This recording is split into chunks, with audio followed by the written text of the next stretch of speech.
अयोध्या कांड कितने पद पढ़ चुके हैं? हाँ 10 ना। और कितने पद सिलेबस में है? 15 पद, मतलब 5 पद बाकी है। ठीक है, कहां तक पहुंचे थे अयोध्या कांड में?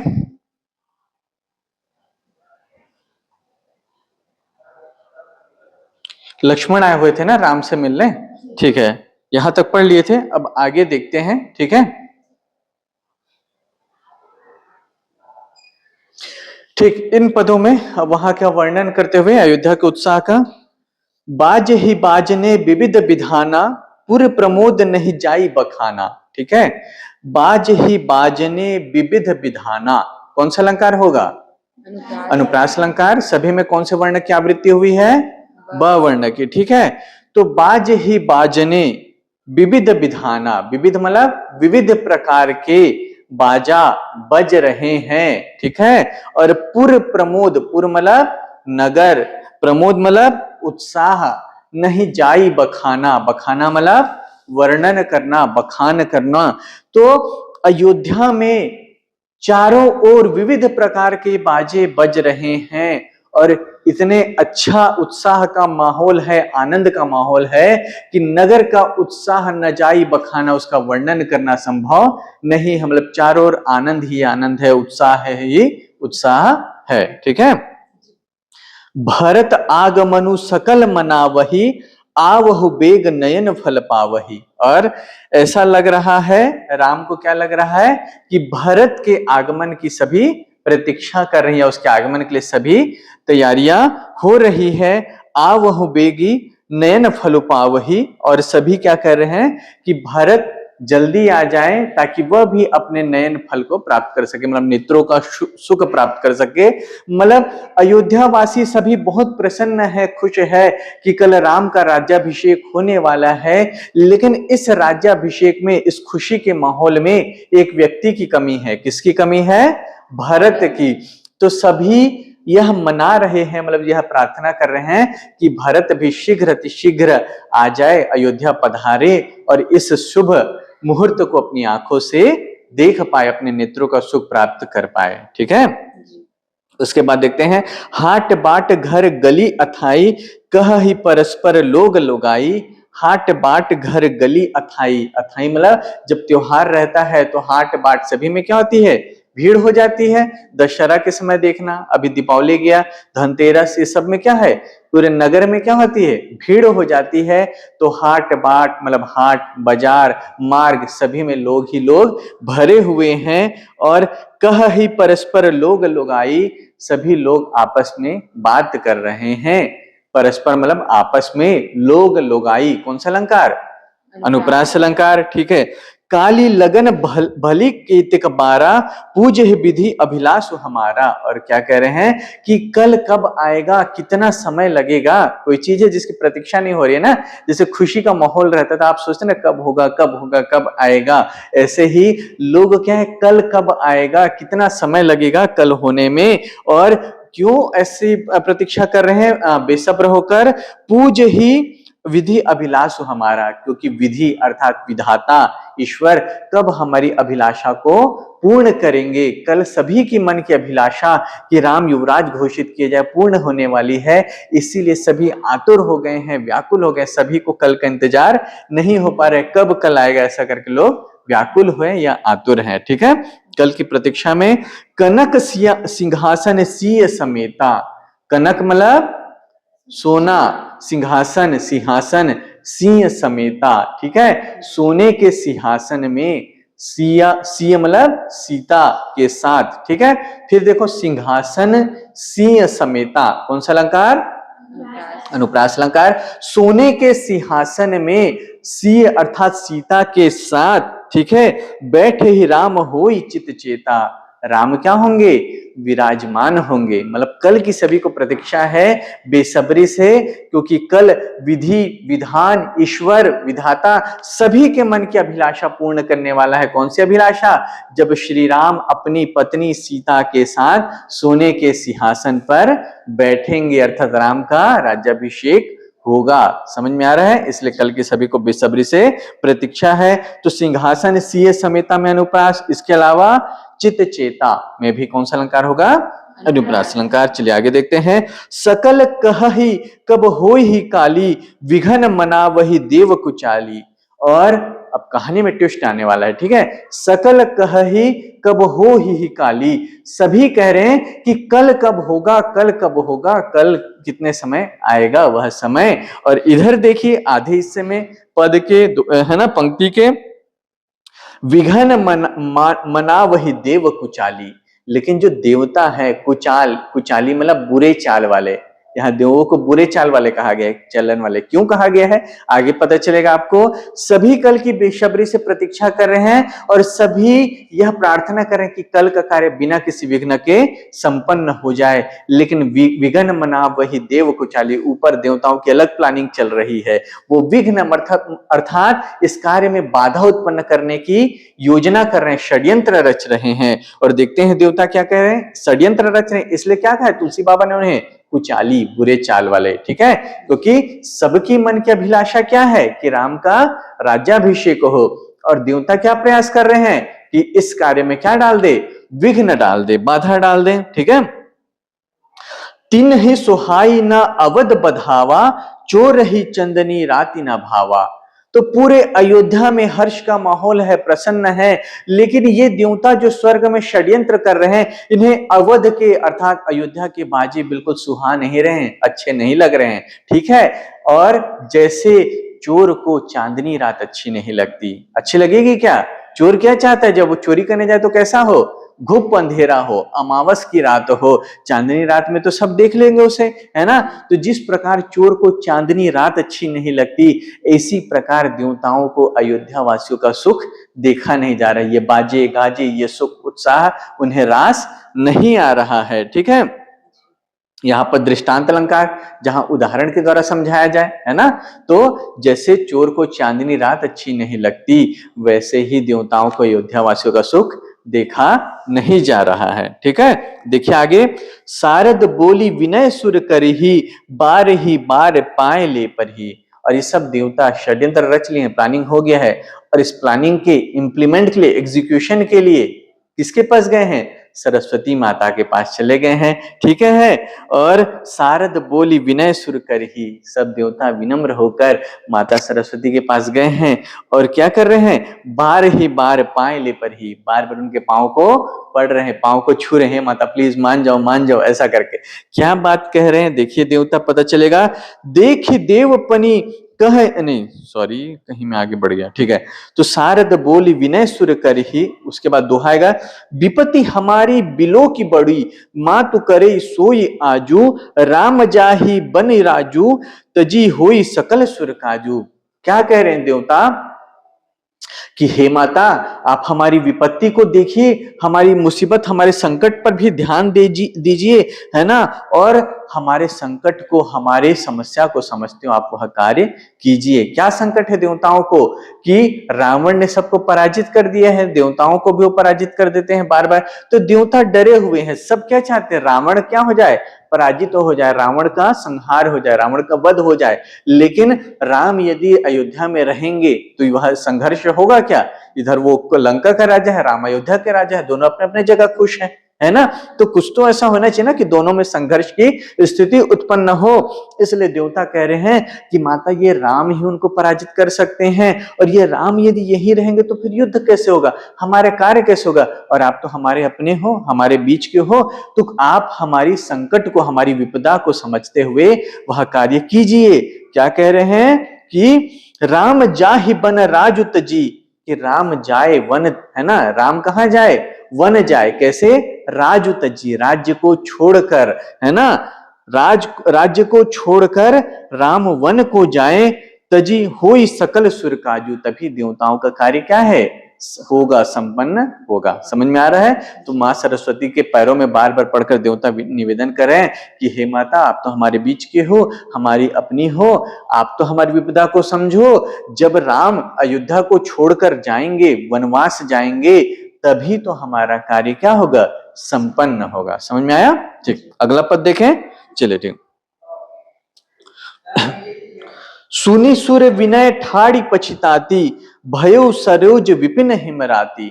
और माता सरस्वती है, ये देवताओं की बात को सुनकर खड़ी खड़ी पछता रही है कि यार किनके दोस्ती में आ गई, किनके संगति में मैं आ गई, है ना, इनकी बातें मुझे माननी पड़ रही है।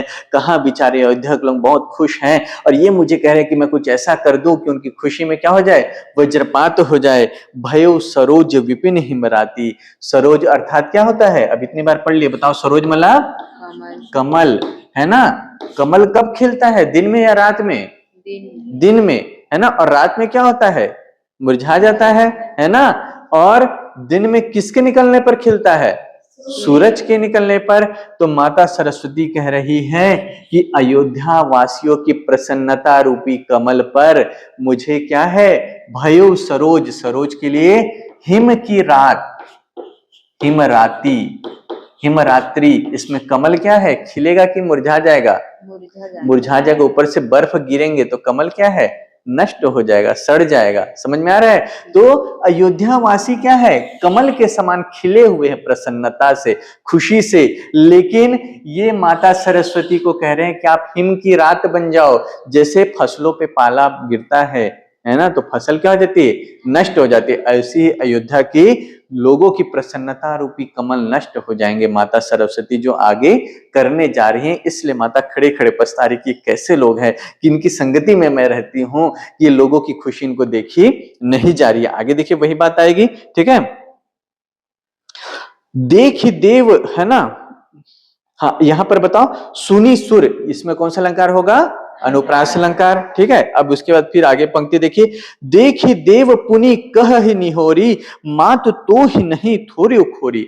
अब देवताओं को लगता है माता तो फिर से सोचने लग गई कि करूं ना करूं, है ना, ऐसे तो काम बिगड़ जाएगा अगर इनका मन नहीं बना तो कहते हैं अरे माता आप टेंशन मत लो, आपका बिल्कुल भी दोष नहीं आएगा, लोग आपको दोष नहीं देंगे, है ना। क्या कह रहे हैं, माँ तो ही नहीं थोड़ी खोड़ी, आपका थोड़ा भी दोष नहीं है, आप जो करने जा रहे हो उससे आपकी बिल्कुल भी क्या होगी, बदनामी नहीं होगी। तो आप ऐसे खड़े खड़े मत सोचो, विचार मत करो कि करना है या नहीं करना, आपको करना ही है। ऐसा देवता माता को क्या कर रहे हैं, कन्विंस करने का प्रयास कर रहे हैं, उनको फोर्स भी कर रहे हैं, कन्विंस भी कर रहे हैं, मतलब उनको सहमत करने के लिए क्या कर रहे हैं, सब तरह से प्रयास कर रहे हैं, ठीक है।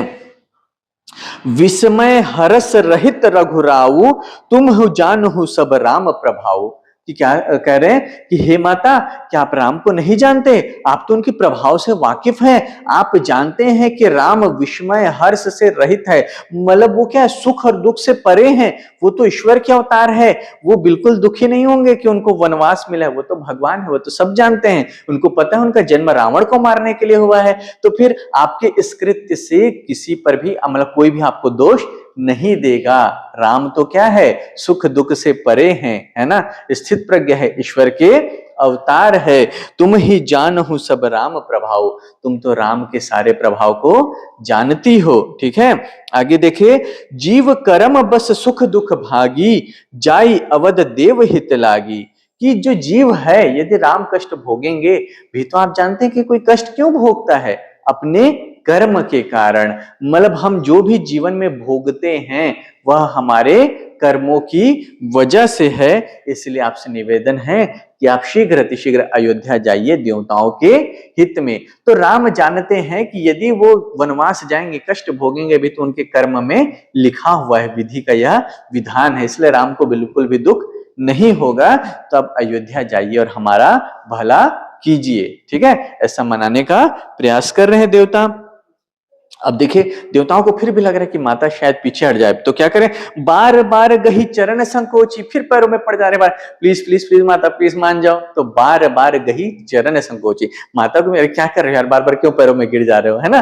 तो माता को भी संकोच, इतने बड़े बड़े देवता है पराक्रमी और मेरे चरणों में आ जा रहे छोटी सी बात के लिए, तो माता संकोच में पड़ जा रही कि ऐसा तो मत करो, है ना। तो बार बार गही चरण संकोची, बार बार कौन सा अलंकार होगा, पुनरुक्ति प्रकाश अलंकार, ठीक है।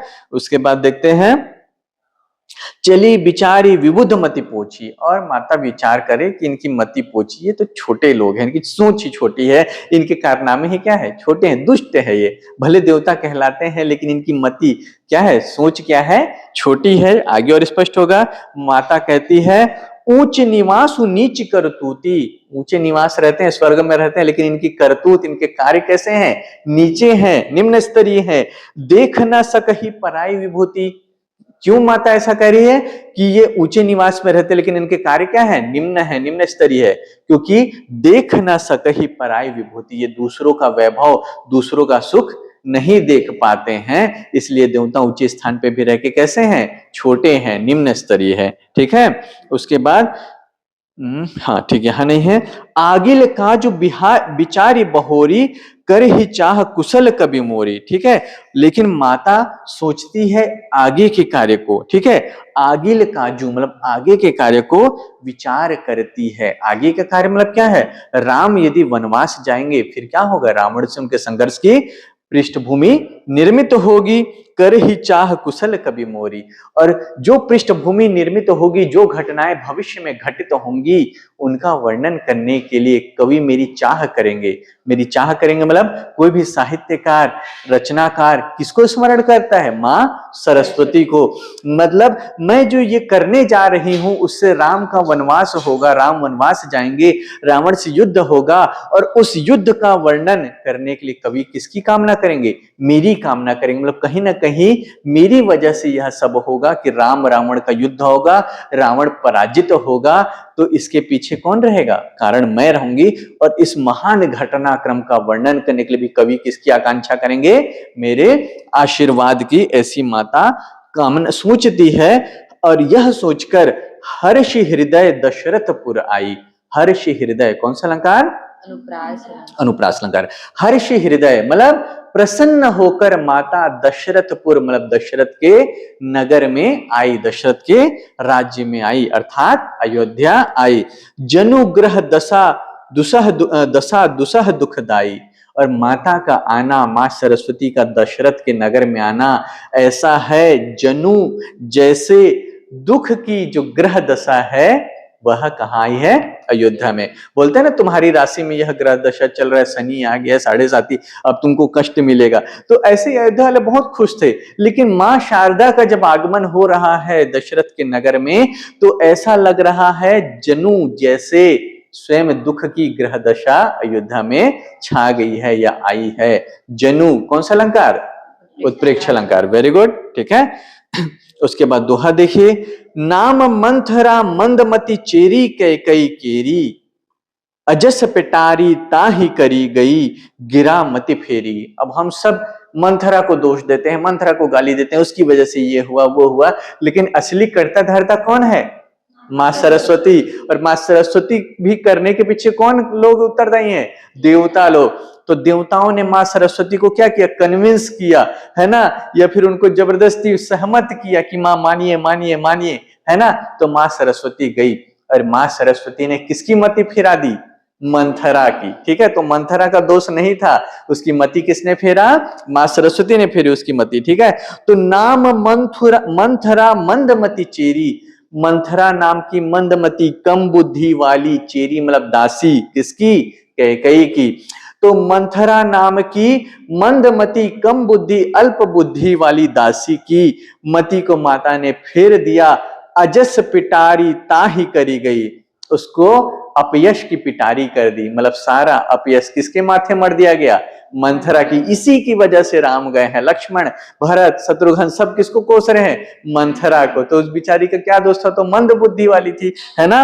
तो अजस पिटारी मतलब उसको अपयश की पिटारी, मतलब पिटारा बोलते हैं ना, तो अपयश का खजाना बनाकर उसको मां सरस्वती चले गई। गिरा मति फेरी, उसके मति को फेर दिया, बुद्धि को, है ना। तो माता सरस्वती का कारनामा था जिसकी वजह से मंथरा की मति फेरी गई, फिर उसने कैकेयी की मति फेर दी, और राम को क्या हुआ? वनवास मिला। ठीक है, लेकिन असली साजिशकर्ता कौन थे? देवता लोग थे। ठीक है, तो अब आप साहित्य पढ़ने वाले तो मंथरा को दोष मत देना। ठीक है, ठीक, चलिए आगे पढ़ते हैं। 13वां पद देखते हैं। दीख मंथरा न गुरु बनावा, मंजुल मंगल बाज बधावा। अब मंथरा का दिमाग फिर गया है। ठीक है, अब मंथरा देखिए, दीख मंथरा नगरु बनावा, मति फिरने बाद मंथरा दिखती है नगर की सजावट, सुंदरता, मंजुल मंगल बाज बधावा, चारों ओर सुंदर मंगल शुभ बाजे बज रहे हैं, जैसे कोई शुभ कार्य होने वाला है। पूछे से लोग न काहू उछाहू, लोगों से पूछती किस बात का उत्सव मनाया जा रहा है।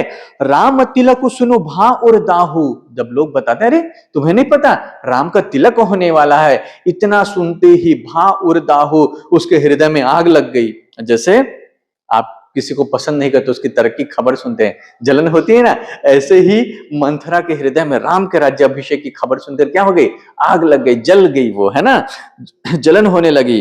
करई विचार कुबुद्धि कुजाति। कुबुद्धि कुजाति कौन सा अलंकार, अनुप्रास अलंकार।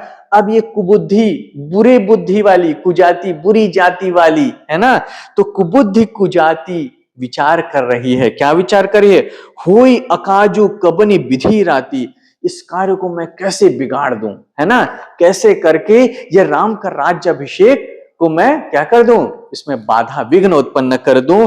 देख लागी मधु कुटिल की राती, जिमी गव तकई लेके ही भाती। और वो जैसे कोई कुटिल मतलब शातिर भीलनी, है ना, मधुमक्खी के छत्ते को देखती है और प्लानिंग करती है, योजना बनाती है कि कैसे मैं इसमें से शहद को निकालूं, मधुमक्खियों को भगा दूं। ऐसे ही राम के राज्य तिलक रूपी जो शहद है, खुशी का जो शहद है, उसमें कैसे उस छाता को मैं तोड़ दूं। तो जैसे एक कुटिल शरारती चतुर भीलनी देखती है मधुमक्खी के छत्ते को, ऐसे ही ये क्या है, इस समय मंथरा देख रही है किसको, अयोध्या की खुशी को, या इस शुभ कार्य को, कि इस छाता को, शहद रूपी मतलब राम के राज्याभिषेक रूपी शहद रूपी छाता को मैं कैसे तोड़कर सारा शहद लूट लूं और लोगों को कुछ भी ना मिले। समझ में आया? आगे देखिए, भरत मातु पही गई बिलखानी। अब ये सोच रही है और भरत मातु, भरत की माता अर्थात कैकेयी के पास गई, बिलखानी मतलब मुंह लटकाकर चले गई। ठीक है, अब आगे, का अनमनी हंसी कह हंसी रानी। अब रानी बोलती है कि तेरे को क्या हो गया, क्यों मुंह लटकाई हुई है, हंसकर बोल रही है, अरे तेरे को क्या हो गया, सब खुश हैं, तू क्यों मुंह लटकाई हुई है, ऐसा करके अपनी दासी को वो पूछती है। उतरु न दे लेहि उसासु, नारी चरत करी ढारई आंसू। और उत्तर नहीं दे रही है अब, है ना, यहाँ पे, और लेहि उसासु, लंबी गहरी ठंडी ठंडी सांस छोड़ी, बिल्कुल सस्पेंस का माहौल बना रही है। अब इसको टेंशन हो गया कैकेयी को कि क्या हो गया, है ना, और नारी चरित करी ढारे आंसू, त्रिया चरित, जो नारी के जो चरित्र होता है, जिसको छल सब कुछ आता है, नकली आंसू बहाना आता है, तो ऐसे ही त्रिया चरित के परिणाम स्वरूप ये क्या हो रही है, लंबे लंबे मतलब मोटे मोटे आंसू की बूंद गिरा रही है, कुछ बोल नहीं रही है, क्या हुआ बोल रही है, क्यों उदास है, क्यों मुंह लटका हुआ है, तो गहरी सांस ले रही है, ठंडी सांसें छोड़ रही है, जवाब नहीं दे रही है, और ऊपर से क्या कर रही है, आंसू की बूंदे गिरा रही है। ऐसा देख के कोई भी डर जाएंगे ना कि क्या हो गया भाई, ऐसा क्या हो गया कि रो रही है, कुछ बोल नहीं रही खुशी के माहौल में। हंसी कह रानी गालू बड़ तोरे, दीन है लखन सीख असमन मोरे। लेकिन अभी तक कैकेयी बहुत ज्यादा सीरियस नहीं हुई, क्योंकि मंथरा थोड़ी मनमती थी, कुछ भी बोलती थी, डांट खाते रहती थी लोगों से। तो हंसकर रानी कहती है, अरे गालू बड़े तोरे, मतलब तुझे बहुत गर्व हो गया, घमंड हो गया है कि तुम मेरी प्रिय दासी है, और मैं राजा की प्रिय क्या हूं, रानी हूं, तो मेरी दासी होने के कारण, प्रिय दासी होने के कारण तुझे बहुत घमंड है, कुछ भी बोलते रहती है। तो मुझे ऐसा लगता है कि लक्ष्मण ने तुझे अच्छी शिक्षा दी है, मतलब लक्ष्मण ने जरूर तुझे क्या हुआ होगा, फटकारा होगा, डांटा होगा, तभी तू ऐसे मुंह लटका के यहां पर आई है मेरे पास। ठीक है, ऐसा कहती है। तब हूं न बोल चेरी बड़ी पापनी, अब भी नहीं बोल रही है वो, बड़ी पापनी है ये चेरी मतलब दासी, मन में क्या है, पाप है, कपट है। छाड़ सांस करी जनु सांपनी, और फिर सांस छोड़े, जैसे सांप सांस छोड़ता है ना, फुफकारता है, जनु सांपनी, कौन सा अलंकार, उत्प्रेक्षा अलंकार। तो अब भी कैकेयी के कहने पर भी कुछ नहीं बोल रही है, और ऐसे श्वास छोड़ी जैसे सांपनी, जैसे सर्पिणी, नागिन श्वास छोड़ती है, फुफकारे लेती है, ऐसी ये सांस छोड़ रही है ना। अब इतना सब कुछ देख कर देखिए कैकेयी की प्रतिक्रिया। सभय रानी कह सी किन कुशल राम मह पालू। अब ये सब देख कर रानी घबरा जाती है। सभय रानी कह, भय से रानी ने कहा कि कह से किन कुशल राम मह पालू, कहो क्या राम और राजा दशरथ कुशल हैं, लखनु भरत रिपु दमनु सुनि भा कुबरी उरसालु। तो जैसे ही देखती है कि ये जो दासी है मंथरा कुछ भी जवाब नहीं दे रही है, मेरे पूछने पर भी रोई जा रही है, आंसू बहाए जा रही है, ठंडी गहरी सांसें छोड़ी जा रही है, तो रानी डर जाती है। अरे क्या हुआ, सब ठीक तो है, राजा ठीक है, राम ठीक है, राम से भी पहले पूछती है, राजा से भी पहले पूछती है राम ठीक है, राजा ठीक है, भरत ठीक है, लक्ष्मण शत्रुघ्न सब ठीक है। तो इतना सुनते ही उसको और क्रोध आ जाता है, उसके हृदय में और आग लग जाती है कि पूछ भी रही तो सबसे पहले किसका भला पूछ रही है, राम ठीक है, और राम की वजह से ही तो कुछ ठीक नहीं है ना। तो इसके हृदय में और आग लग जाती है और क्रोधित हो जाती है, ठीक है। उसके बाद देखिए कथ सीख दे हम कोई माई, गालु करब के ही कर बलु पाई। अब जवाब दे रही है, अब इसने देखा माहौल बन गया है ना, शिकार फंस रहा है पिंजरे में, ठीक है। तो डर गई है, अब डर गई है तो इंसान क्या होता है, जब डरता है तो जो समझाता है उसकी बात मान लेता है ना। तो कत सिख दे हम ही कोई माई, मुझे कौन शिक्षा देगा माई, मतलब मुझे कौन समझाएगा, कौन डांटेगा, और मैं किसके बल पर गर्व करूंगी। गालू करब के ही कर बल उपाय, किसका बल पाकर, किसका समर्थन पाकर मैं गर्व करूंगी, घमंड करूंगी, है ना। मतलब वो कह रही है तुम्हारा समर्थन पाकर मैं कैसे घमंड करूंगी, क्यों, अभी फिर बताना कि करब के ही कर कौन सा अलंकार होगा, अनुप्रास अलंकार, ठीक है। अगली पंक्ति में स्पष्ट होगा कि क्यों ऐसा कह रही है, कि मैं क्यों घमंड करूंगी, किसके दम पर, किसके बल पर घमंड करूंगी, किसके समर्थन या संरक्षण में घमंड करूंगी। राम छाड़ी कुशल के ही आजू, राम को छोड़कर, तुम पूछ रहे हो राम ठीक है, तो राम को छोड़कर कौन ठीक है यहाँ, किसकी कुशलता है यहाँ, तो राम छाड़ी कुशल के ही आजू, कुशल के ही कौन सा अलंकार, अनुप्रास। तो कह रहे आज राम के अलावा किसकी कुशलता है यहाँ। जेह जनेसु देव युवराजू, जिसको राजा क्या है, युवराज का पद देने जा रहे हैं, उसके अलावा किसका कुशलता है, मतलब राम के अलावा सब परेशान है, केवल राम की ही कुशलता है यहाँ पर। भयउ कौशल ही विधि अति दाहिन, देखत गर्भ रहत उर नाहिन। कह रहे हैं कि जो भाग्य है वो कौशल्या के पक्ष में हो गया है, मतलब विधि, ईश्वर, भाग्य वो सब किसके पक्ष में अनुकूल हो गया है, कौशल्या के पक्ष में। और देखत गर्भ रहत उर नाहिन, उसको देखकर, उसको प्रसन्न देखकर किसी के हृदय में गर्व नहीं है, मतलब सब उसके सामने क्या हो रहे हैं, फीके पड़ गए हैं। जितना गर्व घमंड कौशल्या को हो गया है, उसको देखकर तुम्हारा मेरा सबका गर्व क्या है, जाता रहेगा, ऐसा कह रही है, ठीक है। देखहु कसना जाई सब शोभा, जो अवलोकि मोर मन क्षोभा।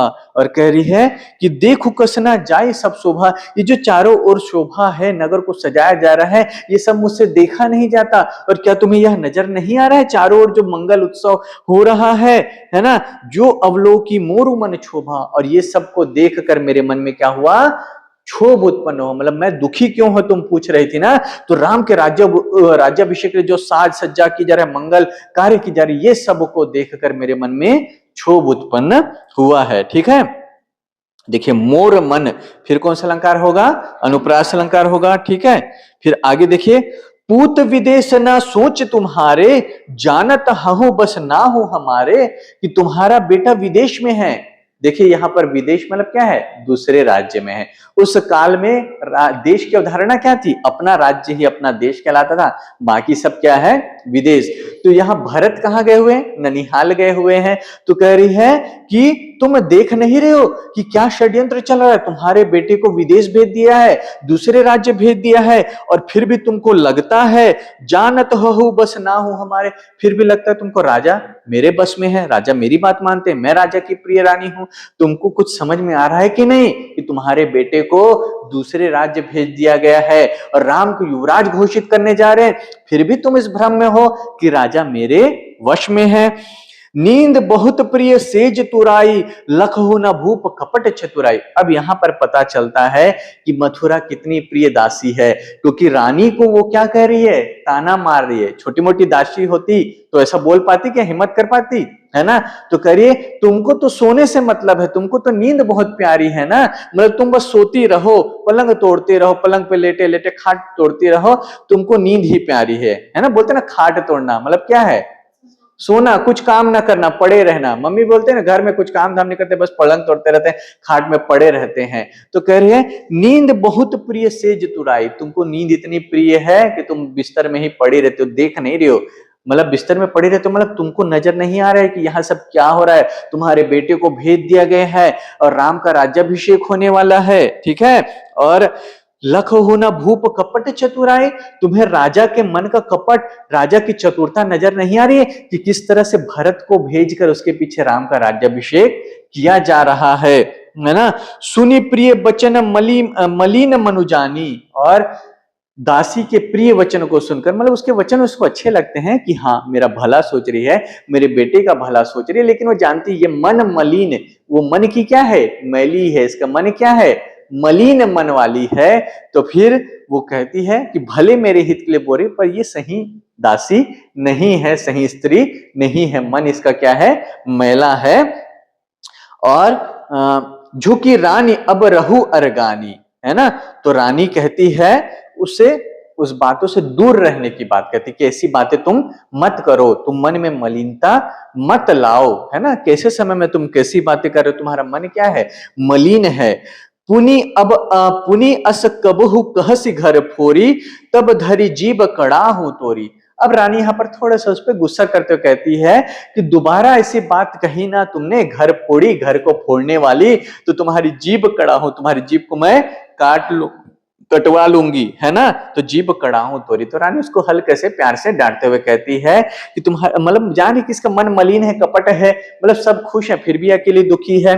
तो बोलती है, हालांकि यहाँ पर कैकेयी को उसकी बात अच्छी लगती है कि वो उसके भले के लिए कह रही है, फिर भी उसको थोड़ी धमकी देती है कि दोबारा ऐसे घर फोड़ने वाली बात कहोगे तो तुम्हारी जीभ में कटवा कर अलग कर दूंगी, ठीक है।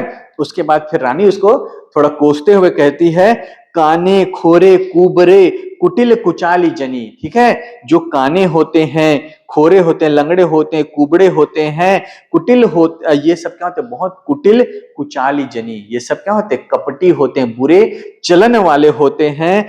टीए विशेषी पुनि चेरी कही भरत मात मुस्कानी, कह रहे हैं काने खोरे कुबड़े ये लोग क्या होते हैं, बहुत कपटी होते हैं, बुरे चाल वाले होते हैं। लेकिन उसमें भी बुरी कौन होती है, एक स्त्री जो दासी हो, है ना। मतलब यदि दासी, यदि काने खोरे कुबड़े तो होते हैं बुरे चाल वाले, लेकिन यदि वो दासी और स्त्री हो तो वो और ज्यादा क्या होती है, बुरी होती है। ऐसा कह के माता कहकर मुस्कुराती है, मतलब उसको थोड़ा ताना मार रही है कि मैंने सुना है कि काने खोरे कुबड़े लोग क्या होते हैं, बुरे चाल वाले होते हैं, लेकिन उसमें यदि दासी और स्त्री हो, मतलब उसी को ताना मार रही है, मतलब तुम जैसी हो तो उससे क्या है, बहुत हानि होती है, ठीक है। और इतना कहकर भरत मात मुस्कानी, माता क्या है, मुस्कुराती। अब देखिए ऐसे ऐसे कोई पंक्ति को पकड़ कर क्या करते हैं, बीच की पंक्ति को उठा लेते हैं और तुलसीदास पे सीधा आरोप लगा देते हैं। क्योंकि अब आप लोग डीएससी लिए हैं, डीएससी लिए हैं मतलब क्या है, अब आप लोग साहित्य में धीरे धीरे धीरे धीरे विशेषज्ञता हासिल करेंगे। आज एक सेमेस्टर में फिर एक पढ़ेंगे, अगले सेमेस्टर में फिर डीएससी पढ़ेंगे, और फिफ्थ के बाद 7th सेमेस्टर ऐसा होगा कि आप 3-4 पेपर डीएससी पढ़ेंगे। तो आपको साहित्य को बाकी बच्चों से ज्यादा गहराई से समझना है। तो एक तो यह है ढोर गंवार शूद्र पशु नारी वाली पंक्ति को उठाकर कहते हैं कि तुलसी क्या है, नारी विरोधी है, शूद्र विरोधी है। दूसरा काने खोरे कुबड़े वाली पंक्ति को उठाकर कह देते हैं कि तुलसीदास ने इन लोगों का क्या किया, उपहास उड़ाया। पर ऐसा नहीं है, ये प्रचलित लोकोक्ति है। और रानी क्या है, अपनी दासी को ताना मारने के लिए, उलाहना देने के लिए ऐसा कह रही है। तुलसी बाबा उनका विरोध नहीं कर रहे हैं, उनको ऐसा नहीं बता रहे हैं, लेकिन दो लोग हैं बात कर रहे हैं तो उनकी बातचीत को व्यक्त कर रहे हैं, ठीक है। तो जरूरी नहीं कि जो कुछ लिखा है सब तुलसी के ही मन की भावना हो, उनके विचार हो। समझ में आ रहा है। जैसे रावण का पात्र है, तो जब रावण का संवाद होगा, रावण कुछ बोल रहा है, तो इसका मतलब ये थोड़ी कि तुलसी बाबा के मन में ऐसा है, वो तो खल पात्र है तो उसको तो वैसा दिखाएंगे ही ना। और राम को भी तो दिखाए हैं, तो राम के संवाद भूल कर कहते हैं तुलसी बाबा ऐसा कह रहे हैं। तो खल पात्र के जो चरित्र है, संवाद हुआ भी कैसे होंगे, खल वाले होंगे, बुरे होंगे। और दासी को डांटने के लिए, झिड़कने के लिए ऐसे शब्दों का प्रयोग करेंगे, इसलिए वो ऐसा कह रही है। और ऐसा कहकर मुस्कुरा रही है, मतलब बहुत गंभीर होकर नहीं डांट रही, मंथरा की बात कभी भी वो सीरियसली नहीं ले रही हैं, ठीक है। चलिए अब आगे देखते हैं। ठीक, अब ये अंतिम पद है आपके सिलेबस का, अयोध्या कांड का, ठीक है। सिलेबस का नहीं कहना चाहिए, अयोध्या कांड का। फिर अगले कोई रचना उठाएंगे, विनय पत्रिका है, कविता वाली, दोहा वाली, सबको एक एक करके कंप्लीट करते जाएंगे, ठीक है। उसके बाद अब अंतिम पद है, समय भी है तो इसको थोड़ा सा लय में कर लेते हैं। प्रिय, चलिए ठीक है, 5 ही मिनट कर लेते हैं। प्रिय वादनी सीख दिन ही तो ही, सपने हो तो पर को पुनः मोही। तो कह रहे हैं तुम्हें शिक्षा देने के लिए मैंने ऐसा कहा, सीख देने के लिए कहा, पर ये मत समझना कि मैं तुम पर गुस्सा कर रही हूं, क्योंकि तुम ऐसी बातें कर रही हो जिससे क्या होगा, घर फोड़ी घर टूटेगा, और इस शुभ समय में तुम अशुभ बात कह रही हो, अमंगल विघ्न वाली बात करी, इसलिए तुम्हें सीख देने के लिए मैं डांट रही हूं। प्रिय वादिनी मतलब मेरे लिए प्रिय वचन कहने वाली, पर सपने हो तो पर कोप न मोहि, पर सपने में भी मैं तुम पर कोप नहीं करूंगी, क्रोध नहीं करूंगी। ठीक है। सुदिन सुमंगल दायक सोई, तोर कहां फुर जेह दिन होई। लेकिन तुम यह समझ लो, यह जान लो, सुदिन सुमंगल दायक सोई, कि सुंदर दिन, सुमंगल शुभ दिन वही होगा जब तुम्हारा कहा सत्य होगा। तुम्हारा कहा सत्य होगा मतलब यदि तुम कह रही हो कि राम का राज्याभिषेक होने वाला है, तो वह दिन तो सुंदर दिन होगा, शुभदायक दिन होगा। तो तुम्हारा कहा यदि सत्य हो गया तो वह बहुत ही मंगल दिन होगा। सुदिन सुमंगल, कौन सा अलंकार, अनुप्रास अलंकार। ठीक है। आगे कहती है, जेठ स्वामी सेवक लघु भाई, यह दिनकर कुल रीति सुहाई। ये जो दिनकर कुल है, दिनकर मतलब सूर्य है ना, सूर्यवंशी थे ना राम, तो रघुकुल की, सूर्यवंश की यह तो परंपरा रही है, रघुकुल की यह रीति रही है कि जेठ स्वामी, जेठ मतलब ज्येष्ठ, ज्येष्ठ मतलब बड़ा भाई स्वामी होगा, स्वामी मतलब राजा बनेगा, और सेवक लघु जितने छोटे भाई हैं उनकी क्या करेंगे, सेवा करेंगे। यही तो हमारे कुल की क्या है, नीति है। तो इसमें कौन सी गलत बात हो रही है। ठीक है। राम तिलक जो साच हो काली, देहु मांगू मन भावत आली। तो राम का राज्य तिलक यदि सच में कल है और तुम यह खबर मुझे सुना रही हो, तो बताओ तुम्हें क्या चाहिए। मतलब तुम्हें मैं मनचाहा वस्तु देने को तैयार हूं, क्योंकि यह क्या कह रहे हैं, यह शोक करने का समय नहीं है, बल्कि यह तो कितनी अच्छी खबर है, शुभ समाचार है। तो यदि राम का सच में कल राज्याभिषेक है, यह जो समाचार है बिल्कुल सत्य है, तो मांगो तुम्हें क्या चाहिए। मतलब इस समाचार को सुनकर मैं क्या हुई, बहुत प्रसन्न हुई हूं। ठीक है। उसके बाद आगे कौशल्या कैकेयी कहती है, कौशल्या सम सब महतारी, राम सहज स्वभाव प्यारी। तो कह रहे हैं कि राम को सहज रूप से, स्वाभाविक रूप से कौशल्या सम सब महतारी, मतलब माता कौशल्या के समान ही सभी माताओं को वो प्रेम करते हैं, सभी माताओं को बराबर सम्मान देते हैं। वो कौशल्या और हम में कोई फर्क नहीं करते हैं, यह उनका सहज स्वभाव है कि सभी माताओं को बराबर मान सम्मान और प्रेम देते हैं। समझ में आया। ठीक। अब यहां पर देखो कि पहले पढ़े थे मांगू मन, इसमें भी अनुप्रास अलंकार होगा। सब सम महतारी, कौन सा अलंकार, अनुप्रास अलंकार। अब यहां पर सम देकर वो मत कह देना उपमा, उपमा तभी होगा जब तुलना होगा दो वस्तु, उपमेय और उपमान। यहां कौशल्या के समान मतलब उसके जैसा प्यार करते हैं, वैसा कह रहे हैं। ठीक है। तो हर जगह जैसे जनु देखकर नहीं, आपको वाक्य में देखना है, पद में देखना उसका क्या अर्थ निकल रहा है। ठीक है।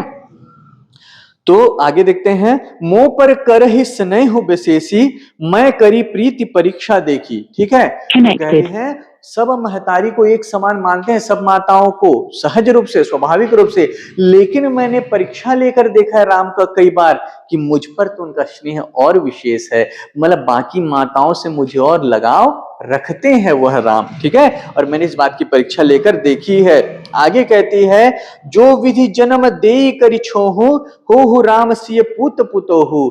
यदि मुझे विधाता अगला जन्म भी मनुष्य के रूप में दे, मेरी यही इच्छा है, यही कामना है कि राम मेरे पुत्र हो और सीता जैसी पुत्र वधु हो। मतलब इस जन्म में नहीं, मैं हर जन्म में यदि विधाता मुझ पर कृपा करे तो राम और सीता को पुत्र और पुत्र वधु के रूप में पाने की आकांक्षा करती हूं। फिर ठीक है। और उसके बाद फिर अंतिम पंक्ति है, प्राण ते अधिक राम प्रिय मोरे, तिन्ह के तिलक छोबु कस तोरे। ठीक है। तो यहां पर कह रहे हैं कि वह राम तो मुझे प्राण से भी प्यारे हैं, और उसके तिलक का, उसकी युवराज बनने पर तुम्हें क्यों क्षोभ हो रहा है, तुम्हें किस बात का दुख हो रहा है। और भरत शपथ तो ही सत्य कहू पर हरि, कपट दुराऊ। अब कैकेयी को थोड़ा भय भी लग रहा है कि कुछ तो बात है जो ये मुझसे छुपा रही है। तो कह रही राम तो मुझे प्राणों से प्रिय है, उसके तिलक पर तुमको किस बात का क्षोभ हो रहा है? तुम्हें भरत की सौगंध है, तुम सत्य कहो। और कैसा सत्य कहो? परिहरि कपट दुराऊ, कपट को छोड़कर, कपट से दूर होकर, मन के सारे छल को छोड़कर तुम मुझसे सत्य कहो, तुम्हें भरत की सौगंध है। हर्ष समय विस्मय करसी कारण मोहि सुनाओ।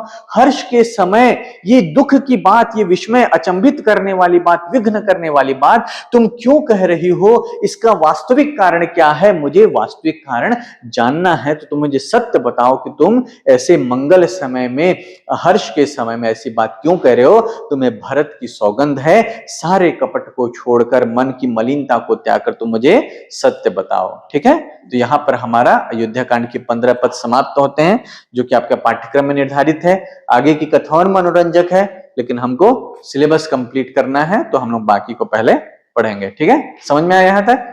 तो ये अयोध्या कांड कंप्लीट होता है। ठीक है, थैंक यू।